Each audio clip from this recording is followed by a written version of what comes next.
අද කාලේ අපි හැමෝම හඹා යන්නේ පිට රටින් එන අධික මිලක් සහිත ආහාර පස්සේ. චියා සීඩ්, ඕට්ස්, කේල් වගේ දේවල් වලට අපි සුපර් මාකට් එකේදී ලොකු මුදලක් වියදම් කරනවා.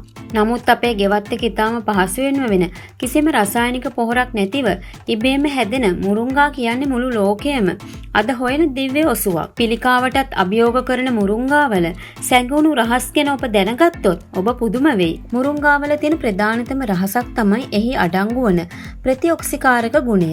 සරලවම කිව්වොත් අපේ සිරුර වයසට යන එක පාලනය කරන්න මේ ප්‍රතිඔක්සිකාරක වලට පුළුවන්.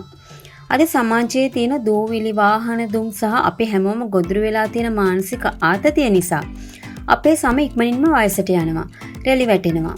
නමුත් මුරුංගා දිනපතා ආහාරයට ගැනීමෙන් ඇතුළතින් වගේම පිටතින්ද ඔබව තරුණ කරලා තියන්න මේ පුංචි කොළයට පුළුවන්. ඒ කියන්නේ වයසට යන එක නවත්වන්න ගන්න රසායනික ක්‍රීම් වර්ග වලට වඩා හොඳ 100%ක්ම ස්වභාවික විසඳුමක් තමයි අපේ මිදුලේ තියෙන්නේ. ඊළඟ කාරණය තමයි අද කාලේ තරුණ මහලු ભેදයක් නැතිව ගොඩක් දෙනෙක්ට තියෙන ලොකුම දේ තමයි හෘදයාබාධ.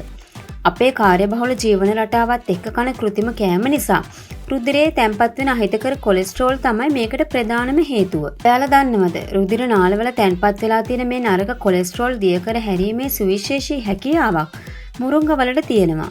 ඒක හරියට අපේ ඇඟ ඇතුලේ තියෙන රුධිර සංසරණ පද්ධතිය පිරිසිදු කරන ස්වභාවික බුරුසුවක් වගේ ක්‍රියා කරනවා.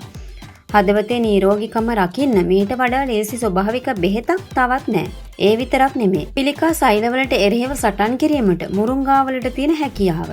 වර්තමානයේ ලොකුම ඛේදවාචකයක් වෙලා තියෙන පිළිකාව කියන්නේ අපි හැමෝම බය වෙන නමක්. නමුත් මේ පිළිකා සෛල වර්ධනය වීම පාලනය කරන්න පුළුවන් විශේෂ සංයෝග මේ මුරුංගා කොළවල සහ කරල්වල සැඟවිලා තියෙනවා. ඒ කියන්නේ අපි නොදැනුවත්වම හරි අපේ දෛනික වේලට මුරුංගා එකතු කරගත්තොත් ඒක අපේ අනාගත සෞඛ්‍යයට ලොකු රක්ෂණයක් වෙනවා. යකඩ, කැල්සියම්, විටමින් C සහ විටමින් A වලින් අණු වන මේ අපූර්ව ශාකය අපේ ප්‍රතිශක්තිකරණ පද්ධතිය ශක්තිමත් කරන්නත් මහඟු දායකත්වයක් දෙනවා. විශේෂයෙන්ම නිතර ලෙඩ වෙන අයට, ඇඟේ ශක්තිය අඩු අයට මුරුංගා කියන්නේ කදිම පිළියමක්. අපේ අත්තම්මල මේ විද්‍යාත්මක නම්ගම් තේරුනේ නැති වුණාට මේ දේවල් වල තියෙන ගුණය ගැන එයාලට සහජීවක් තිබුණා කියලා අපි දන්නවා. දැන් ඔයාලා හිතයි කොහොමද මේවා අපේ දෛනික ජීවිතයට එකතු කරගන්නේ කියලා.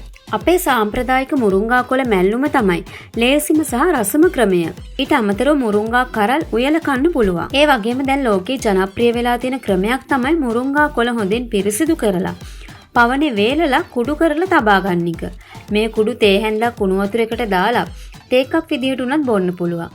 එහෙම නැත්නම් බත් එකට එළවලු කරියකට උඩින් ඉහලා කන්නත් පුළුවන්. මේක කිසිම අමතර වෙහෙසක් නැතිව කරන්න පුළුවන් දෙයක්. අපි ලෙඩ වුණාට පස්සේ රෝහල් ගානේ රස්තිය ආදු වෙලා ෆාමසි වලට ලක්ෂ ගණන් වියදම් කරනවා. හැබැයි අපේ ඇස් ඉස්සරහා තියෙන මේ මහ පොළවෙන් අපිට නොමිලේම ලැබෙන මේ වගේ ස්වභාවික දේවල් වල වටිනාකම අපි තාමත් තේරුම් අරගෙන නැහැ. මුරුංගා ගහ කියලා කියන්නේ අපේ ජීවිතයේ අපි අතින් උණු තවත් එක ලොකු මඟහැරීමක්. හැබැයි ඒ වැරද්ද නිවැරදි කරගන්න තාමත් ප්‍රමාද නැහැ. ලෙඩ වෙලා දුක් විඳිනවට වඩා ස්වභාව ධර්මය අපිට දීලා තියෙන මේ අපූර්ව තෑග්ග අපේ ජීවිතේ කොටසක් කරගන්න එක තමයි හොඳම දේ. ඔබත් අදම මේ ගෙවත්තේ තියෙන දිව්‍ය ඔසුවෙන් ප්‍රයෝජන ගන්න පටන් ගන්න. සමහර විට ඔබ හිතනවට වඩා ලොකු වෙනසක්, නිරෝගීකමක් මේ පුංචි කොළය ඇතුලේ හැංගිලා තියෙන්න පුළුවන්.